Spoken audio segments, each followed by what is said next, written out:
अस्सलाम वालेकुम नाज़रीन, मैं हूं आपका मेज़बान राना सलमान। आज हम आपको दिखाएंगे उस तबके के बारे में जो सुबह निकलता है रोज़ी के लिए और खून पसीना एक करके कमा कर अपने घर के बच्चों को रिस्क खिलाता है, मगर इस वक्त पंजाब सरकार ने इसके ऊपर क्रैकडाउन शुरू कर दिया। 20,000 का जुर्माना, फिर बंदे का चलान भी और कचहरी के धक्के अलग।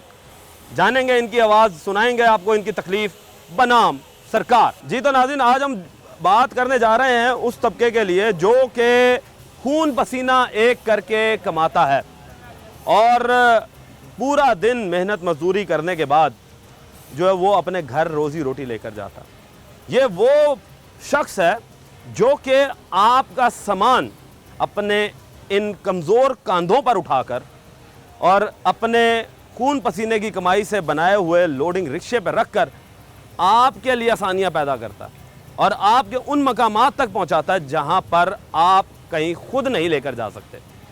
मगर आज ये हाल हो चुका है इनका कि इस वक्त पुलिस जो है, जिसे हम ट्रैफिक पुलिस भी कह सकते हैं, वो इन्हें ऐसे नज़रों से देख रही है जैसे चूहा बिल्ली का जो खेल होता है, यानी कि बिल्ली जो है वो चूहे को देखती है और फिर पीछे पड़ जाती है। होता क्या है कि जो ही ये लोग रोड पर आते हैं उसी वक्त ही ट्रैफिक पुलिस इन्हें पकड़ती है।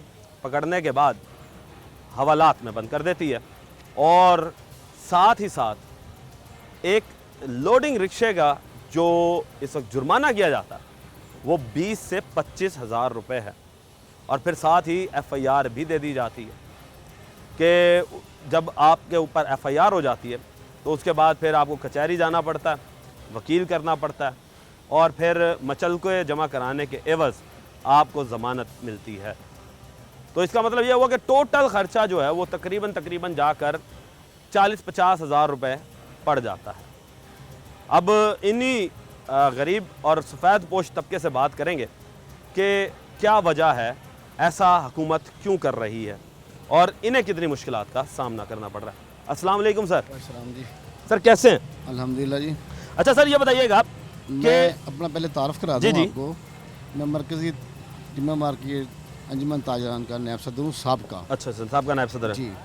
तो ये मेरे दोस्त भाई हैं सब टिम्मा मार्केट में, यहाँ ये 200 रुपये का फेरा लोड करके यहाँ कमाते हैं और इनके साथ जो जुल्म हो रहा है वो इंतहाई ज़्यादती हो रही है।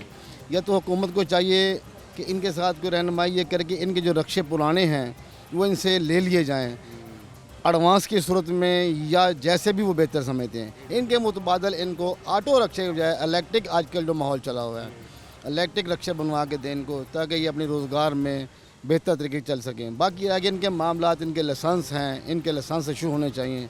इनको एक लिमिटेड दे दी जाए कि हमें 100 किलोमीटर की हदूद में ये रक्षा चला सकते हैं, बाहर ना जाएं, एक बाउंड्री बॉल दे दी जाए इनको। सर। वो तो परमिट होता है, वो उसके बगैर तो रिक्शा क्या कोई आप भी कोई भी लोडिंग गाड़ी हो उसका एक परमिट होता है जी। उस परमिट के बाहर आप नहीं जा सकते। क्योंकि ये भी भाई हमारे कुछ ऐसे हैं क्योंकि परमिट के अलावा बाहर भी चले जाते हैं। इनको थोड़ी सी रोकथाम दी जाए जिससे हमारे मुल्क में और हमारे शहर की सफाई सुथराई भी रही। ऑटो रक्षा जो है वो इनके लिए फिर प्रॉब्लम रहेगी, ये किस्तों में है। अगर इलेक्ट्रिक रक्षा जो है दे दिए जाए तो ज़्यादा इनके लिए बेहतर है। और ये गरीब आवाम है, ये अफोर्ड नहीं कर सकती। ये 50-60 हज़ार रुपये का फट्टा बनाते हैं, 50-60 हज़ार रुपये की मोटरसाइकिल लेके अपना रोज़गार चला रहे हैं। ये लाख-सवा लाख रुपये में इन्होंने अपना सिस्टम बनाया हुआ है। अगर हुकूमत इनसे ये सिस्टम खोसना चाहती है, इनको भूखा, इनके बच्चों को मारना चाहती है, ज़िबा करना चाहती है, तो आप बेहतर समझते हैं कि क्या होगा। ये दुआएँ देंगी या बदुआएँ देंगी, ये आपको देख लें। अच्छा, अगर इलेक्ट्रिक रिक्शा भी आ जाता है तो क्या ये इलेक्ट्रिक रिक्शा इनका इतनी ताकत सह सकेगा? क्योंकि इस पर जो लोड होता है वो तो मनों के हिसाब से होता है। इलेक्ट्रिक गाड़ियाँ चल रही हैं, कारें चल रही हैं, तो इनके एक लिमिट जब मिल जाएगी कि 20 मन है, 10 मन है, ये उठाएंगे, तो उस लिमिट में ये भी उठाएंगे। इन्हें भी पता होगा कि हमें इलेक्ट्रिक रिक्शे का हमारा इतना वज़न है, वो उनके लिए भी बेहतर होगा।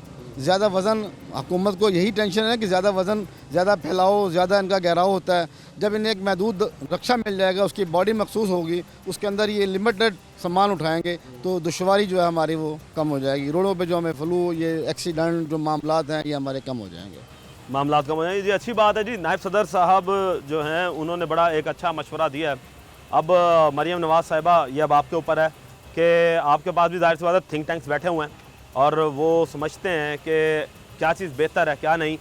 ये अब आपके और आपकी टीम जाने कि इस गरीब आदमी को, इस गरीब तबके को किस तरीके से आप सहूलत दे सकती हैं, क्योंकि सहूलत देंगी तो इनके दिलों से, इनके घरों से दुआएं जो हैं आपके लिए निकलेंगी। तो मज़ीद बात करते हैं। अस्सलाम वालेकुम जी। वालेकुम सलाम। क्या हाल चाल है? शुक्र अल्लाह का। अल्हम्दुलिल्लाह। ये बताओ कि क्या वजह बनी है कि आप लोगों के ख़िलाफ़ इतना बड़ा क्रैकडाउन शुरू कर दिया गया? जी ये नहायत ही गरीब लोग हैं। अब मुल्तान ज़िले में तकरीबन मेरे हिसाब से 50-60 हज़ार रक्षा है, तो 50-60 हज़ार, तो एक अफराद में कम से कम 10 अफराद को पालते हैं, तो ये हिसाब लगा लो कि 5-6 लाख अफराद बनते हैं। तो ये माशी गरीब का कत्ल है। लिहाजा हमारी गुजारिश है कि जो हुकूमत की तरफ से 7-8 लाख का रक्षा ये अफोर्ड नहीं कर सकते, ये रिक्शा बनता है 1.5 लाख का, लाख, सवा लाख, 1.5 लाख। ये जो दूसरे कंपनी के रिक्शे हैं, जी जी, ये 7-8 लाख रुपए का एक है। जी जी, 7-8 लाख है। तो ये कहाँ अफोर्ड कर सकते ये हैं? नकद पे है या किस्तों पर? ये नकद पे है। किस्तों पर कितने का? तो किस्तों पे इससे ही महंगा है, तो 40% किस्त बनती है इनकी, यानी कि ये तो फिर 12-13 लाख रुपए बन जाएगा। 12-13 लाख का बन जाएगा। तो लिहाजा हुकूमत को चाहिए कोई इनको कोई सस्ते कोई किस्त निकाले, कोई स्कीम निकाले, इनके लिए मेहरबानी करें। 10-20 हज़ार रुपये का पहले महंगाई है, बिजली के बिलें, किराया है, तो लिहाजा ये अच्छा, ये बताओ, एक आम रिक्शे वाला जो है वो पूरे दिन में कितना कमा लेता है? ये पूरे दिन में 700-800 हज़ार तक कमाता है। वो हिसाब लगा लें आप, पहले इतनी महंगाई है और हिसाब किताब है। नहीं तो ये मरियम नवाज साहिबा ने तो कहा कि कम से कम उजरत जो है वो 40,000 रुपये है, यानी कि तकरीबन 1350 रुपये रोज़ाना की उजरत बनती है। तो आजकल तो क्या 1350 रुपये भी नहीं कमा सकते आप लोग? नहीं सर, महंगाई का दौर है, कारोबार इस तरह है, आजकल कारोबार के हालात है, पेमेंट नहीं है मार्केट में लोग। तो अच्छा ये बताएं, इसके अलावा अगर आपको ये कहा दिया जाए कि जी ये रिक्शा छोड़ें आप और मेहनत मजदूरी कर लें, क्योंकि मेहनत मजदूरी के जो दिहाड़ी है वो 1000 से 1350 के दरमियान है, वो क्यों नहीं कर लेते? सर पहले बहुत बंदे वाइड हुए अपने कारोबार नहीं, मैं आपको बताता रहा हूँ। ये जो रिक्शा आप बंद करो तो इसके मुतबादिल क्या होगा? तो खोते रेडियो दोबारा आ जाएंगी, खोते रेडियो में लेके पहले खोते रेडियो बंद हो गए, ये निकल आए, चलो आप इसके अलावा कोई और चीज़ निकालें, कोई सस्ती कोई किस्तों पे निकालेंगे तो उससे कोई होगा। ऐसे तो नहीं होगा सर कि ऐसा आप नहीं लोगों होगा। को किसी और जगह पे अफेक्ट कर लें, नहीं हो सकता। आप क्या कहेंगे भाई? हम तो यही कहेंगे कि हुकूमत की तरफ से हम कोई हेल्प करें। हम तो बहुत परेशान, हम टेंशन में हैं। हुकूमत हेल्प कारोबार- करे। हाँ जी। आप क्या कहेंगे जी? सर यही हो सकता है, गरीब आदमी सारे दिन 1500-2000 कमाया बड़ी मुश्किल से, 1000 रुपये तेल, 1500 रुपये घर लेके जाएगा। फिर मिस्त्री टायर को भी है, फिर कल में सारा दिन चलते हैं धूम में, कोई 500 का चक्कर भर के ले गया, 800 का चक्कर ले गया, शाम को 2000, 1800 का तेल, फिर इंजन का काम कराना पड़ जाता है, मकान किस्तों, मकान किराए का हो, फिर कल में बिजली का बिल आ गया। किस चक्कर में, इस चक्कर में इन 50-50 हज़ार के रिक्शे बनाए हुए हैं। अच्छा, यानी 50-50, 60-60 हज़ार रुपये के रिक्शे हाँ, बनाए। 20 हज़ार मोटरसाइकिल लेकर डाल लिए, चल पड़े हैं, चलो यार रोज ही बच्चों में बन जाए शाम को। अच्छा, ये नहीं समझते कि ये मोटरसाइकिल जो है इस पे तो ये तो पैसेंजर सवारी के लिए है, ना कि लोडिंग के लिए। ये सिर्फ वो जो खोतरे जो बंद कराए हैं, गंदगी थी हर घर के अंदर, दरवाजे के आगे खड़ी थी, हर बंद कर मेरे चल हटाए, चलो आरे में खड़ा करो, जो वो भी गंदगी, वो जरासीम से लोग बच रहे थे, इस लालच में लोगों ने मोटरसाइकिल डाली हैं। यानी कि अगर खोता बीमार हो गया तो फिर हाँ। उसे डॉक्टर का लेके जाना अलग, उस दिन की दिहाड़ी भी गई। अच्छा सर, आप बताइएगा, आप क्या कहेंगे? भाई ये सर, ये हम खोतड़ी वाला काम रिक्शे पे ले रहे हैं। देखें, हमारा रक्षा बांध ना करें, हम बिल्कुल गरीब हैं, घर मकान कराएगा हमारा 2-3 दफ़ा रक्षा ढका गया, छुड़वा के हम 18,000, 15,000, 18,000, 20,000 दे के फिर छुड़वाया हमने। अच्छा, तो आपको भी बंद किया था? जी, हम उनके पैर पर। अच्छा, कचहरी में कितना खर्चा हुआ? 15,000 रुपये हमारा कचहरी में लग गया है। 18,000 उधर दिया मैंने। 20,000 थाने में लगा, जी जी, और वो जो जी। जुर्माना किया, और उसका 15,000 आपका 15,000 हमने उधर लगे, पाँव पकड़े हमने पुलिस वाले के, मेहरबानी कर लो हमें छोड़ दो। उसने करना है जी, मरियम नवाज साहबा का आर्डर है कि इसको बंद करना है। हमने कहा भाई हमें गरीब आदमी, हम कहाँ जाएंगे? मजदूर आदमी है, छोटे छोटे बच्चे हमारे, गरीब आदमी, हम छोटे छोटे घर मकान कराएगा, हम कहाँ जाएंगे? उन्होंने कहना है जी मरियम साहबा का आर्डर है कि इनको बंद करना है। मगर बात ये बात सही है कि एक गरीब शख्स जो है उसके बच्चे बहुत ज़्यादा होते हैं, 6-7 तो आम सी बात है। तो मरियम नवाज साहिबा अगर कोई इनके लिए स्कीम निकाल दी जाए तो वो ज़्यादा बेहतर होगा। ये जो 7-7, 8-8 लाख रुपए के रिक्शे हैं कंपनी के, इन्हीं कंपनियों को अगर लगाम डालकर ये कह दिया जाए कि अपने रेट जो है वो सब्सिडाइज करो और कुछ हुकूमत जो है वो बेयर कर ले, कुछ इन लोगों के ऊपर डाल दिया जाए, तो ये भी रोज़गार जो है वो अच्छा कमा सकते हैं। अभी मज़ीद रिक्शे वालों से बात करेंगे, लेंगे एक ब्रेक, मिलते हैं ब्रेक के वेलकम बैक नाजरीन, हमने आपको लोडिंग रिक्शा चलाने वाले जो अफराद हैं उनका बताया, उनसे बात करवाई, उनकी बात सुनवाई कि किस तरीके से वो बेचारे इस वक्त अपने कमाने के लिए निकलते हैं, मगर दूसरी जानिब हुकूमत जो है वो इन रिक्शों को बंद कर देती है और बड़े महंगे और हैवी किस्म के जुर्माने जो है वो किए जाते हैं। अब इस पर बात करने के लिए मेरे साथ जो साबिक सदर हैं हाफिज़ सादिक टिम्बर मार्केट के, वो मौजूद हैं। उनसे बात करते हैं वो क्यों, इसलिए कि टिम्बर मार्केट जो है वो सबसे ज़्यादा रिक्शा जो है ये वाला इस्तेमाल करती है, क्योंकि इसके ऊपर जो लकड़ियों का लोड है वो सबसे ज़्यादा इस पर रखा जाता है। तो जनूबी पंजाब कहें या फिर पूरे एशिया की सबसे बड़ी मार्केट इसे कहा जा सकता है, और जाहिर सी बात है जब बड़ी मार्केट होगी तो कमाने के मौके और रिक्शे वाले उतने ही ज़्यादा जो है वो देखने को मिलेंगे। इस पर बात करने के लिए हाफिज़ सादिक साहब मौजूद हैं।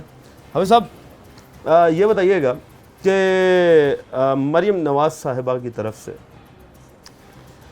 बड़ी स्कीमों के ऐलान किए जा रहे हैं, क्या समझते हैं कि ये स्कीमें जो हैं ये अवाम के लिए कारामद हैं या फ़ायदा हो रहा है इनसे? बिस्मिल्लाहिर्रहमानिर्रहीम। मैं सबसे पहले तो रोही चैनल का बहुत ही मशकूर हूँ, क्योंकि ये चैनल जो है मैं तो ये समझता हूँ कि गरीबों की आवाज़ लेकर जाता है हुकूमती इदारों तक, ताकि गरीब लोगों के मसाइल हल हो सकें। तो बात यह है कि मरियम नवाज़ साहिबा, मैं तो इतना कहता हूँ कि पाकिस्तान की तारीख़ में जो सबसे बेस्ट तरीन वज़ीर आला आज तक जो देखा गया है, मेरी निगाह में इससे बेहतर अवामी मसाइल के हल के लिए, खल्क़ खुदा की खिदमत के लिए है, और दीगर मसाइल। अब ये बजट है, इसमें इन्होंने करोड़ों रुपए के जो है ना इन किसानों के लिए, धीरानी प्रोग्राम के लिए, तालीम के लिए, स्कूलों के लिए, हस्पतालों के लिए, अलगर्ज़ इन्होंने हर शोबे में लोगों के दिल जीत लिए हैं। मैं दुआगो हूँ कि जिस तरीके से ये गरीबों, ये अवामी मसाइल के हल के लिए कोशिश कर रही हैं अपने आप को दिन रात, तो इसी तरह कम से कम इनको ये देखना चाहिए कि ये गरीब आवाम ये कहाँ जाएं, जिनका रोज़गार बंद हो चुका है, जिनका एक मुआशी कत्ल किया जा रहा है।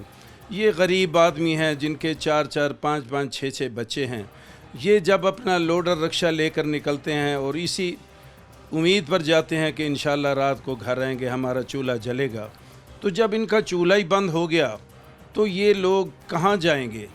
मैं वज़ीर आला पंजाब से यही दरख्वास्त करूँगा कि खुदारा ये गरीब मुकाओ प्रोग्राम इसको बहाल ना करें, बल्कि इन लोगों का जो मुआशी कत्ल हो रहा है उसके बारे में सोचें। अगर रक्शे के मामलात में अगर आपने हर यूनियन कौंसिल में 10 रक्षों की वो ऑफ़र करा दी है, तो वहाँ पर भी इदारों में जो बैठे हुए हैं ये कौन से साफ़ सुथरे लोग हैं। अब यहाँ हज़ारों रक्षों की ज़रूरत है, वहाँ पर हर यूनियन कौंसिल में 10 रक्षे क्या हैसियत रखते हैं, जिनकी मालियत 7-8 लाख रुपए है। तो ये बेचारे कहाँ जाएं, क्या करें क्या ना करें, इनके पास तो कोई रोज़ी का आसरा नहीं है, यही इनका एक फट्टा होता है। अलबत्ता इसका तरीक़ाकार मैं भी ये चाहता हूँ, इंशाअल्लाह ये भी प्रोग्राम होना चाहिए कि इसमें एक तरीक़ाकार वज़ा कर दें। इसका लाइसेंस है, इसके ऊपर लोड ज़्यादा नहीं होना चाहिए, इसके ऊपर फैलाव नहीं होना चाहिए, इसकी रात की तारीकी में लाइटों का जो बंदोबस्त है वो होना चाहिए। कौन सा मसला है जो हल नहीं हो सकता? ये मसला तो नहीं है इसका हल जो गरीबों का रिस्क बंद कर दिया जाए। तो मैं इतना कहूँगा कि खुदारा इसका कोई तरीक़ाकार वज़ा किया जाए। अब ये गरीब आदमियों का सिर्फ यही नहीं है, ये बेचारे रोज़गार के लिए जाते हैं, इनके बिजली के बिल हैं, इनके बच्चों का मसला है, इनकी तकालीफ़ हैं, इनकी बीमारी है, इनका घर का सिस्टम है, निज़ाम है। जब ये हाथ पर हाथ रख कर धर के बैठे रहेंगे तो इनका सिस्टम निज़ाम कैसे चलेगा। अच्छा ये बताएं कि अब ये जो लोडिंग रिक्शा हैं, अब अगर जो एक मुनज़्ज़म किस्म के कंपनी के लोडेड रिक्शा जो बने हुए हैं वो अगर मार्केट में आते हैं, तो क्या इनकी लोगों की ज़िंदगियां भी सेफ़ नहीं होंगी कि अगर ये वो परचेज़ कर देते हैं? मैं बिल्कुल कहता हूँ सेफ़ होंगी, सब कुछ होगा, लेकिन यहाँ देखें ना कि एक यूनियन कौंसिल को अगर 10 रिक्शे दिए जाते हैं अब अगर वहाँ पर कम से कम ऐसे समझ लो कि कम से 1000 रक्शे की ज़रूरत है। टिम्बर मार्केट हो, लोहा मार्केट हो, निशात रोड हो, टिम्बर मार्केट जो कि पाकिस्तान की लकड़ी की सबसे बड़ी मार्केट है, और इसमें यह है कि तकरीबन सैकड़ों हज़ार से भी ऊपर रक्षा जो है ना सिर्फ टिम्बर मार्केट में ये चलता है। अपने बच्चों के रोज़गार के लिए छोटे छोटे फेरे मिलते हैं, कोई 100 का मिल गया, कोई 200 का मिल गया, कोई यहाँ से लकड़ी चीरी चिराई उठाकर उस दुकान के आगे डाल दी, उस दुकान से उठाई उस दुकान के आगे डाल दी। तो इस तरीके से इनका वो तरीक़ाकार है। अब ये जो 10 लोडर रक्शे देंगे और यहाँ पर जो बैठे किस किस को देंगे, और ये 10 लोडर रक्शे क्या इन बच्चों की, इन अफराद की, इन मज़दूर आदमियों की, उनकी रोज़ी का ये सिलसिला उनका पूरा हो सकता है? कभी भी नहीं हो सकता। खुदारा इसके लिए कम से कम कोई सिस्टम ऐसा बनाया जाए कि इनको कोई इसका तरीक़ाकार पर इनको पाबंद किया जाए। अगर ये लोग उस तरीके पर नहीं चलते तो फिर भी इंशाअल्लाह हम ताजर भी मुकम्मल तौर पर साथ है, अब भी इंशाअल्लाह हुकूमत के साथ हैं, लेकिन सिर्फ एक सिस्टम इसके साथ नहीं है, एक तरीक़ाकार जो है इसको अच्छे तरीके से वो अगर क्लियर कर दें तो इनका रोज़गार भी बहाल हो सकता है। अच्छा, इसके साथ साथ ये बताइएगा कि हम ये देख रहे हैं कि मुख्तलिफ़ किस्म की स्कीमें जो हैं वो इस बजट में दी गई हैं। अब बजट में हम देखते हैं कि जहाँ पर किसानों के लिए, तालीम के लिए रखा गया, तो गरीबों के लिए उन्होंने अब रिक्शों का जो है एक जो सवारी पैसेंजर रिक्शे, ई रिक्शे जिन्हें कहा जाता है, वो उन्होंने स्टार्ट किया। तो क्या आप नहीं समझते कि कोई इस तरह की स्कीम जो है वो लोडिंग रिक्शास के लिए भी आई है? देखें जी, अगर मैं तो कहता हूँ ऐसी स्कीम को तो ना ही दें तो अच्छा है। इनकी स्कीम तो बेहतर यही है, इन गरीबों को कमाने दें। अगर इसका तरीक़ाकार बनाते हैं तो हर मार्केट में इनके अगर लिस्टें बनाएं, इनको लोडर रक्शे दें, इनको ऐसे आसान किस्तों पर दें ताकि ये जो है ना उसके वो जो है ना, ये नहीं होना चाहिए। आज मैं मरियम साहबा से, वज़ीर आला हमारी, इतना ज़रूर कहूँगा इस मैसेज के साथ साथ, खुदारा इस हमारे माशरे में जहाँ बहुत अच्छे काम कर रही हैं, मैं तो पहले ही कह चुका हूँ इस जैसा वज़ीर आला आज तक नहीं है, लेकिन उसके साथ दुख के साथ इतना भी कहूँगा कि हर महकमा इस वक्त करप्शन में डूबा पड़ा है।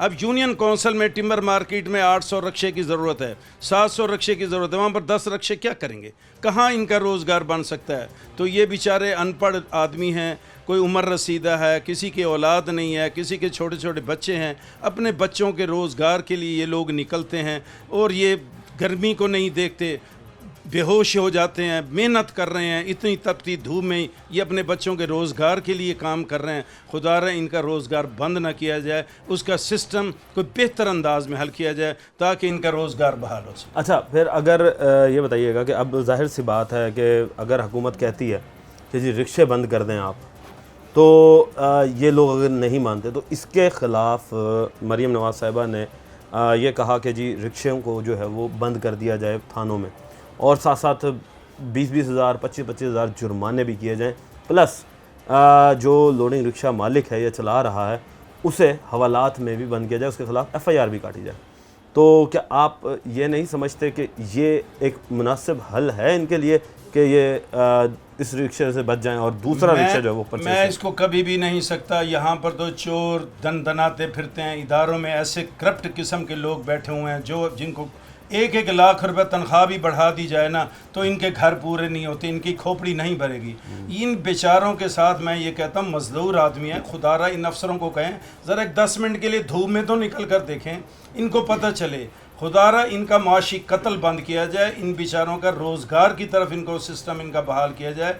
रक्शे आप दे रही हैं, बहुत अच्छी प्लानिंग है, लेकिन उस रक्शे में आटे में नमक के बराबर, तो वो कहाँ तक ये कामयाब हो सकता है? क्या तो इसमें आप आखिरी सवाल है कि क्या मशवरा देना चाहेंगे मरीम नवाज़ को कि वो किस तरीके से इन लोगों के लिए फ़ायदा मंद साबित हो सकती है? कोई ऐसी क्या वो इकदाम करें जिनसे ये लोग फ़ायदा उठाएं? मैं तो यही कहूँगा कि इनका कोई तरीक़ाकार वज़ा किया जाए, इनको पाबंदी के साथ, इसके ऊपर ज़्यादा लोड ना हो, इसके ऊपर फैलाव ना हो, इनके लाइसेंस वगैरह हैं, इनके ऊपर रात की तारीकी में इनको पट्टियाँ वगैरह लग जाएं तो इनके लिए जो है ना वो कलर, ताकि हादसा से बचा जा सके।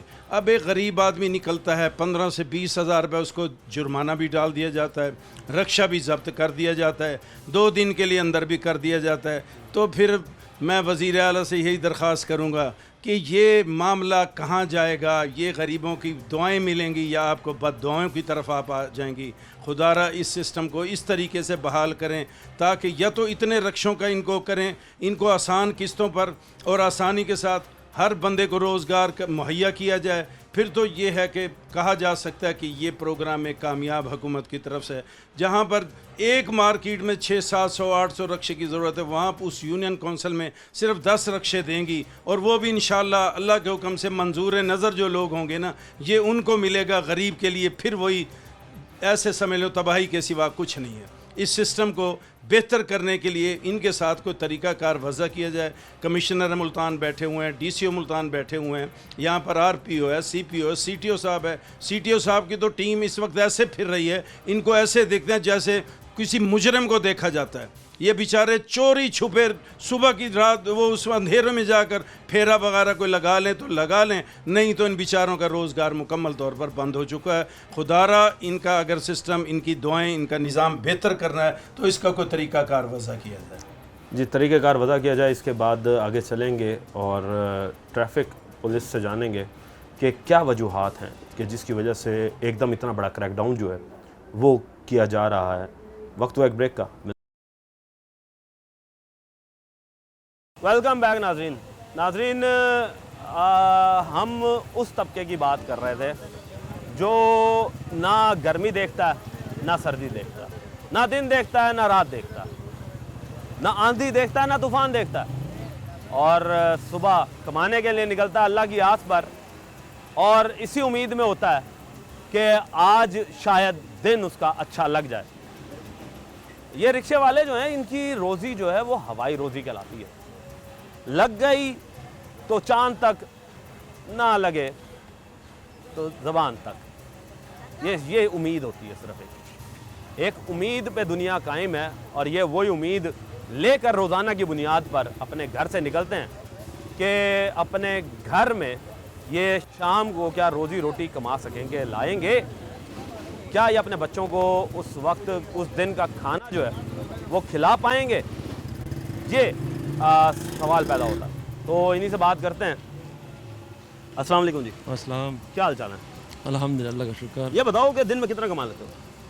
दिन में आजकल जो कारोबार है, कारोबार का बेड़ा गर्क हुआ पड़ा। जब से हुकूमत आई खड़ी है ना, इन्होंने सारे कारोबार का बेड़ा गर्क कर दिया। हर चीज़ में महंगाई हुई पड़ी है।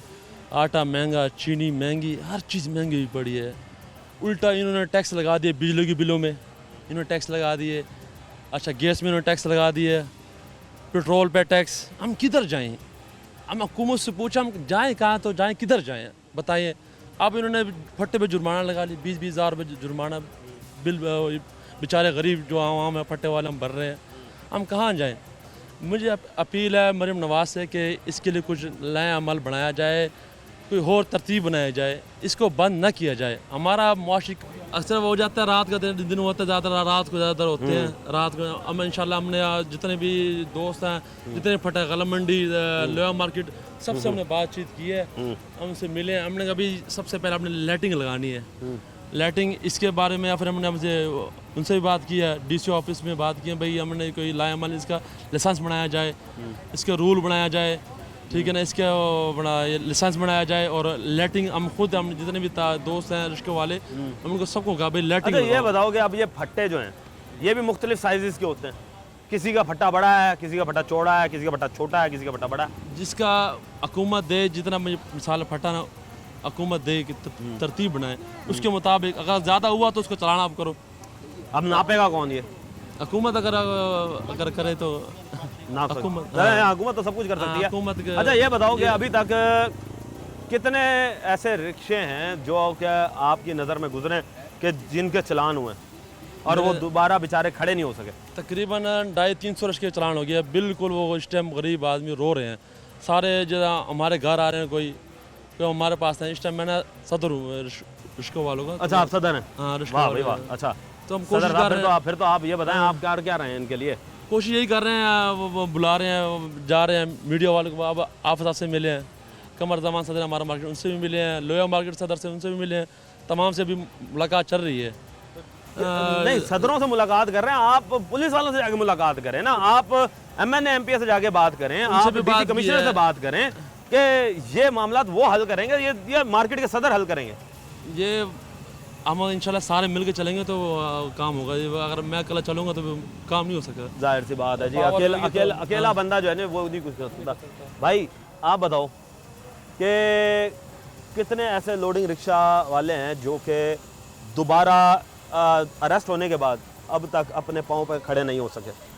असल में 250-300 रिक्शा है, तो गरीब बंदे हैं, उन्होंने कर्जा उठा के किश्तों पर पैसे, मेरे सामने 3-4 बंदों ने 20,000 उठाया ना, तो उनका 30 से 35,000 उन्होंने भरा बाद में।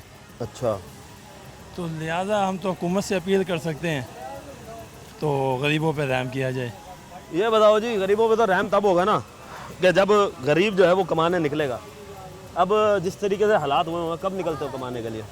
सर कमाने के लिए तो हम सुबह से निकलते हैं, शाम तक यही 700-800 कमाते हैं। अभी तक सुबह से आए हैं घर से, तो अभी तक तो कोई काम नहीं लगा, मार्केट में वेले बैठे हैं, कभी उधर बैठ रहे हैं कभी उधर बैठ रहे हैं, सारा दिन ऐसे गुजर जाता है बैठे बिठाए।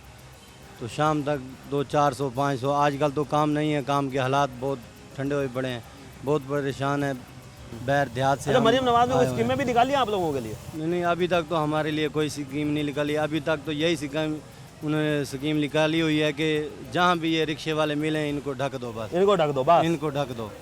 ये है जी, जहाँ मिले वहीं पकड़ लो, यानी कि पुलिस को बिल्ली बना दिया गया और ये बेचारे चूहों की तरह भागते फिर रहे हैं, किसी तरीके से बच जाएं बिल्ली से। भाईजान क्या हाल है? ठीक ठाक जी। भाई खैर है, क्या हालात बनाए हुए हैं, क्या हालत बनाई हुई है अपनी? भाई वार्डन वाले रोकते हैं, चलान भी करते हैं, जेल में भी ढक देते हैं।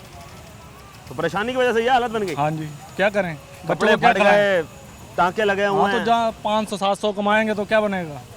तो ये जो इतना बड़े बड़े चलान कर रहे हैं पुलिस वाले, 20-20 हज़ार रुपये, हाँ जी, और फिर साथ बंदा भी अंदर जाके कचहरी से जमानत कराओ, जाके चलान भी करते हैं, कचहरी जा लेकर जाके हवालात में बंद कर देते हैं। हाँ। गाड़ी की भी स्पुर्दवारी कराओ जाके।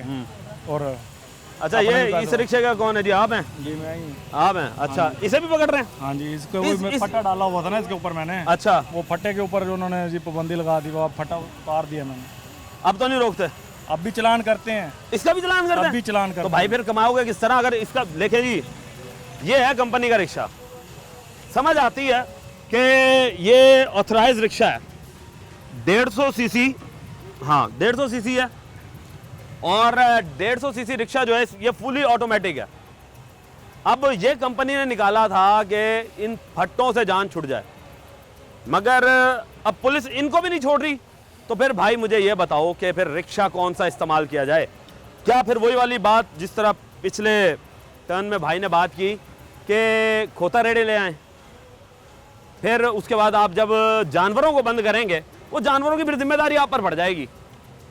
फिर हुकूमत कहेगी कि हमने क्या चीज़ पाल ली, एक बदबू ताफुन जानवरों का अलग, और उसके बाद उनको खिलाने का खर्चा अलग, क्योंकि फिर ये लोग तो फिर आपके हवाले करके चले जाएंगे उसे। क्या हुकूमत चाहती है कि वही जानवर वापस आ जाएं? सर आप क्या कहेंगे भाई? खुद रश के वालों सर जी। अच्छा, आप भी रिक्शा वाले हैं? हाँ जी, हम फट्टे रश के वाले हैं, हमको प्यार को कोई फेरा मिल जाता है, हम तो पहले तो बात उठाते नहीं है डर के मारे। अब फेरा 1,000 रुपये का सर जी, हम 10,000 कहाँ से भरेंगे? बात तो सही है, 1,000 का फेरा हो 10,000 के 10,000 रुपये कहाँ से भरेंगे हम?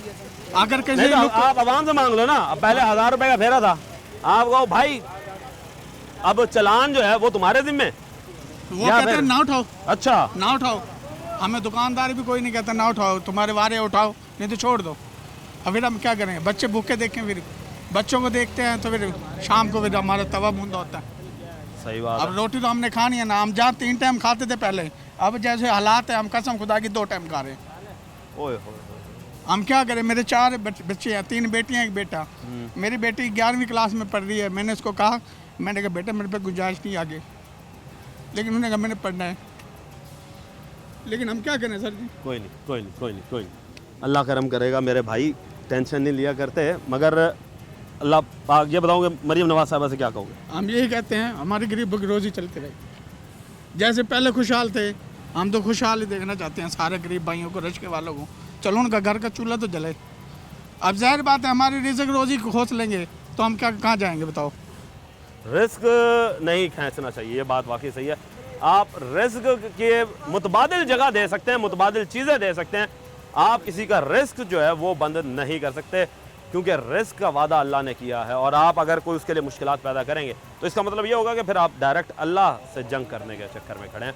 और मरीम नवाज साहिबा, मैं आपसे ये रिक्वेस्ट करूँगा कि मेहरबानी करके कुछ इस तरह की स्कीमें बना दी जाएं जो इन लोडिंग रिक्शा वालों के लिए अच्छी हों। ठीक है, मान लिया ये कानून शिकनी करते हैं क्योंकि ये 2 सीटर है, मगर दूसरी जानिब फिर इनके पास रोज़गार करने का और कोई ज़रिया नहीं है। या तो फिर इस रक्शे से सस्ता रक्षा जो है वो मुतारिफ कराया जाए ताकि ये ले सकें, या फिर इनके लिए आसान एक साथ की स्कीम लाई जाए जिससे तमाम लोडिंग रिक्शा या तमाम लोग जो कमाने का सोच रहे हैं वो कमाना शुरू कर सकें। अभी मजीद आगे चलेंगे, देंगे एक ब्रेक। वेलकम बैक नाज़रीन, आवाम जो है वो ये कहती है कि हमें रिलीफ चाहिए, मगर दूसरी जानिब जो हुकूमत पंजाब है वो आवाम की सेफ्टी की देखते हुए जो है वो इन इल्लीगल जो ये रिक्शे बने हुए हैं इनके ख़िलाफ़ क्रैकडाउन उन्होंने किया हुआ है। इस पर बात करने के लिए मेरे साथ डीएसपी ट्रैफिक मोहम्मद कज़ाफ़ी मौजूद है, उनसे बात करते हैं। सर वेलकम करते हैं अपने शो में। अच्छा कज़ाफ़ी साहब, ये बताइएगा कि आज से पहले किसी हुकूमत को ख्याल नहीं आया इस चीज़ का, मगर ये अच्छा इनिशिएटिव लिया कि आवाम की जान की हिफाजत के लिए जो है एक इनिशिएटिव लिया गया। कैसे देख रहे हैं इसे, और दूसरी जानिब आवाम जो है जो ये चला रही है उनको क्या कहेंगे? जी बिल्कुल इसी तरह से है, किसी एक शख्स का नुकसान होता है और पूरी सोसाइटी का फ़ायदा हो रहा होता है, और ये फ़ायदा इस तरह से है कि एक शख्स की जान जाती है।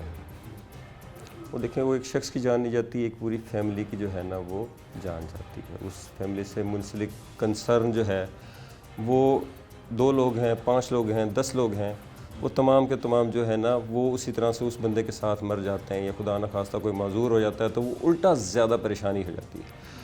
आप अभी रिसेंटली तमाम फैमिली से ही एक सवाल पूछ लेना कि यार ये बताएं, फट्टा रिक्शा और रिक्शा जात के हवाले से ये बताएं कि आप में से कोई मुतासिर तो नहीं हुआ किसी एक्सीडेंटल के हवाले से? तो मेरे ख्याल में आपको कोई 80% लोग ज़रूर बताएंगे फ़लाँ हमारा भाई की डेथ ना इस रिक्शे की वजह से हो गई, इस फट्टे की वजह से हो गई, इस वजह से माजूर हो गए, फ़लाँ जो है ना मेरी पसली तोड़ दी, इसने एकदम से टर्न लिया तो फ़लाँ मसला हो गया।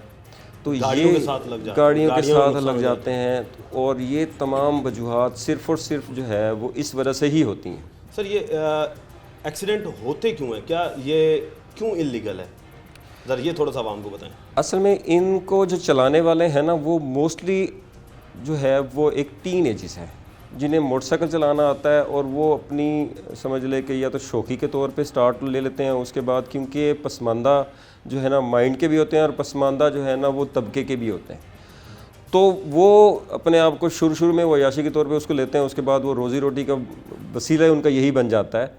देखें बात यह है कि 4-4.5 लाख में लगभग कोई ये जाके वो तैयार होता है, ठीक है। और अगर पुरानी गाड़ी अगर ले लें छोटी सुजुकी और इस तरह की छोटी मोटी, तो वो भी मेरे ख्याल आई थिंक सो, तो ख़ास अंदाज़ा नहीं, लेकिन वो 6-6.5 लाख में एक नॉर्मल सी कंडीशन में जो पिकअप टाइप होती है गाड़ी वो मिल जाती है यूज़ में भी। तो हम लोगों ने एक माइंड सेट बनाया हुआ है कि हमने लेना है तो रक्षा ही लेना है। क्यों? क्योंकि उसका जो इस्तेमाल का है वो एक 70 किलोमीटर जो है ना वो आप आराम से चला सकते हैं 1 लीटर में। तो इस सेंस में लोग जो है ना वो ज़्यादा से ज़्यादा उसको इस्तेमाल में ले आते हैं। खुद कानून शिकनी भी तो है कि मोटरसाइकिल जो है वो 2 व्हीलर काउंट होती है। अगर आप इंटरनेशनली स्टैंडर्ड्स पर देखें तो उसके साथ आप फट्टा या कुछ और चीज़ अटैच भी नहीं कर सकते, ये तो कानून में ही नहीं है। बिल्कुल आपने सही फरमाया। मोटर व्हीकल ऑर्डिनेंस 1965 ठीक है, और 45 में है ये मोटर व्हीकल दफ़ा 45 में कि आप कोई भी अल्ट्रेशन इस तरह से तब्दीली नहीं कर सकते कि आपने मकसद कोई और हो गाड़ी का और उसका मकसद ही उलट दें, उसमें अल्ट्रेशन कर दें, तब्दीली कर दें। ये अल्ट्रेशन और तब्दीली कर देना उस जिस मकसद के लिए गाड़ी बनाई गई है उस मकसद से तब्दील करके किसी और मकसद के लिए इस्तेमाल करना, ये रूल्स में देखा जाए तो 79, 97, 98 मोटर व्हीकल रूल्स में, इन तमाम में इसकी बिल्कुल बेहतरीन जो है ना वो पेशन गोई की ये बताया गया कि कोई भी तब्दीली शख्स नहीं कर सकता, वो कानून की खिलाफ वर्जी होगी बाकायदा तौर पे, और वो जो है कानून के कटहरे में उसको लेके आया जाएगा। यानी कि और अगर वो ख़तरनाक ज़ुमरे में आता है तो देन उसको इम्पाउंड करेंगे, उस पर FIR देंगे चलाने वाले पर भी। यानी कि आप ये कहना चाहते हैं कि ये इल्लीगल है, ये जो जितने भी बन रहे हैं और साथ साथ जो आप इन्हें अरेस्ट कर कर और जुर्माने भी करते हैं, फिर साथ एफआईआर भी करते हैं, ये अवामुन्नास के लिए एक यूँ समझ लें कि चलता फिरता कातिल है। बिल्कुल चलता फिरता कातिल है। अब आप जब इसको ड्राइव आप इसकी देखें, इसकी साख्त ही चेक करें, तो जब इसके पास लोडिंग हो रही होती है तो ये ना राइट दे सकता है ना लेफ़्ट देख सकता है, ना इसे ये एहसास हो रहा है कि हमारी जो है ना राइट एंड लेफ़्ट में क्या हो रहा है। अब अक्सर औक़ात बॉडी इस तरह से जो है लोडिंग कर ली जाती है कि वो साथ साथ अपनी वहाँ तक ले जाते हैं, जिसके अंदर हाइट अच्छी खासी ले जाते हैं, जिसमें उस सिर्फ अंदर एक बंदा जो है वो सुकड़ा हुआ बैठा होता है रिक्शे के अंदर, उसे बिल्कुल बेपरवाह सा हो रहा होता है, सिर्फ उसे अपना पता होता है कि यार मैं जा रहा हूँ, और बाकी उसे किसी माशरे का अंदाज़ा नहीं होता कि बाकी तमाम लोग उसकी वजह से कितना डिस्टर्ब हो रहे हैं। अंदर सिर्फ साथ जाने वाले पता नहीं कितने डर रहे होते हैं, उससे कितने खौफजदा हो रहे होते हैं, इस चीज़ का उसको अंदाज़ा नहीं हो रहा, तो उसे ये पता है कि मैंने 200 रुपये कमाने हैं, उस 200 की खातिर कितने 200 को वो जो है ना वो तंग करता हुआ जा रहा है, इसका अंदाज़ा नहीं हो रहा होता। तो इनको किसी किस्म का कोई रूट अलाउड नहीं है, ना ही रूट परमिट इनका बनता है। रूट परमिट तब बनता है जब रजिस्ट्रेशन ही उस थॉट की हो। अब एक रक्षा है, रक्षे की साख्त में जब तक ये लिखा जाता है ना कि ये रक्षा है, तो वो जो रक्षा एक बुनियादी तौर पे साख्त में रक्षा है, सिर्फ उसको रक्षा माना जाता है। ये मोटरसाइकिल है, ये मोटरसाइकिल रक्षा कहीं भी अलाउड नहीं है। जब मोटरसाइकिल अलाउड नहीं है तो किसी भी जगह किसी भी फॉर्म पे जाके आप उसका रूट नहीं ले सकते, और ना ही इनका किसी का रूट होता है। अक्सर औक़ात के पास रूट क्या लाइसेंस भी नहीं होता। अच्छा, लाइसेंस भी नहीं है। और बहुत सारे ऐसे मोटरसाइकिल रक्षा जाता है जिन्होंने जो है ना वो नंबर प्लेटें तक नहीं होती उनकी, या रजिस्ट्रेशन करवाई ही नहीं होती, और अंडर एज ड्राइवर होते हैं। तो ये तमाम जो है ना वो ख़तरनाक ज़ुमरे में आते हैं, और माशरे के लिए भी और जो है वो अपनी जान के लिए भी, ये दोनों के लिए ख़तरनाक बाइस होते हैं। अब जब भी हम एक्सीडेंटल इश्यूज़ के हवाले से बात करें तो इनका एक ख़ास जो है ना वो देखा जाता है कि इन लोगों की वजह से इतने लोग जो है ना वो डैमेज हुए हैं, गाड़ी इतनी अमलाक को इतना नुकसान हुआ है, जानों को इतना नुकसान हुआ है। जब इन चीज़ों को फिगर्स में हम लेके आते हैं तो उस वजह से इस चीज़ को फ़ैसला किया गया गवर्नमेंट ऑफ पंजाब की तरफ से कि इनको बिल्कुल बैन कर देना चाहिए। सर एक एस्टिमेटेड आइडिया बताइएगा कि दिन भर में आपके पास रिपोर्टिंग भी हो रहे होते हैं, तो दिन भर में कितने एक्सीडेंट जो हैं वो इन्हीं इलीगल लोडिंग रिक्शास की वजह से होते हैं?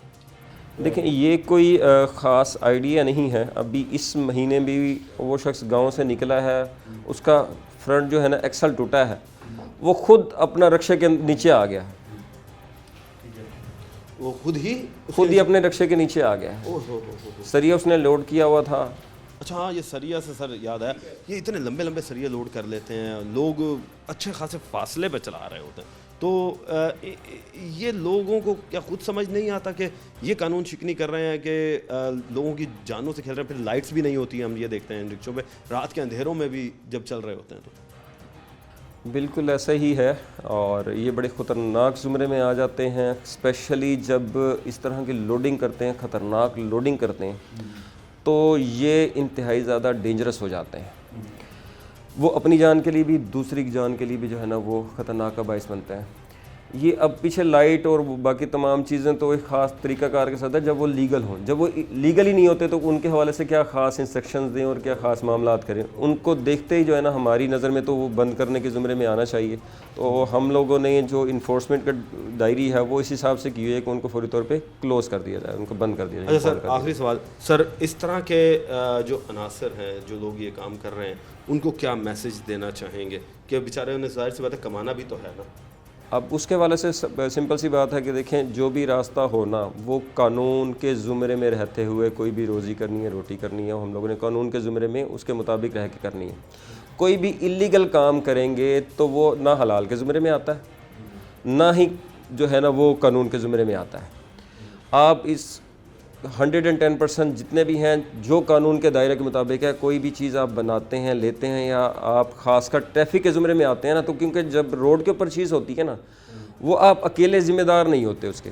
आप कोई भी एक्ट करते हैं तो उसकी ज़िम्मेदारी दूसरों पर भी पड़ती है, यानी कि आप अपनी जान की हद तक तो होते हैं ज़िम्मेदार, दूसरे जितने भी लोग होते हैं वो भी ज़िम्मेदारी आप पर पड़ जाती है जब आपके पास सवारी होती है।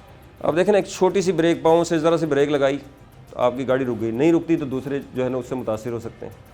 ऐसा ही है ना, स्टीयरिंग आपका चल रहा है और एकदम से आपने हल्का से घुमाया तो वो दूसरे जो है ना उससे मुतासिर हो सकते हैं। तो ये एक ज़िम्मेदारी वाला सिलसिला हो जाता है जब आप रोड पर आ जाते हैं।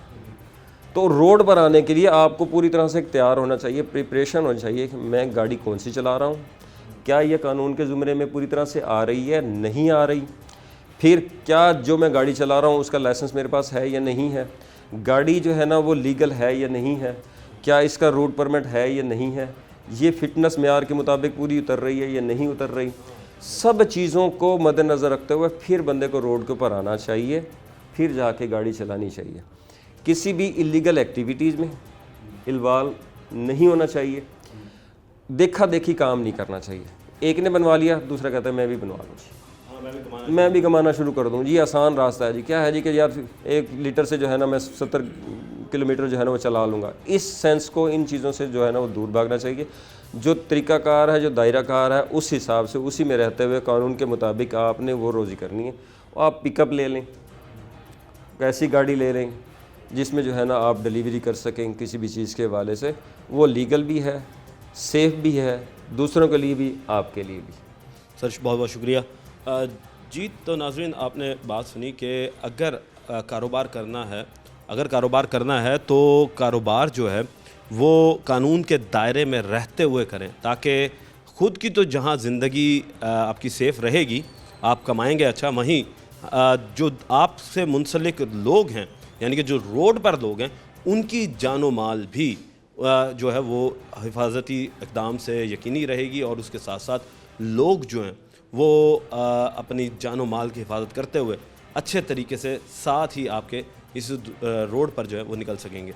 टीम बनाम सरकार को अब तक के लिए इजाज़त दीजिए। अल्लाह निगहबान, पाकिस्तान जिंदाबाद।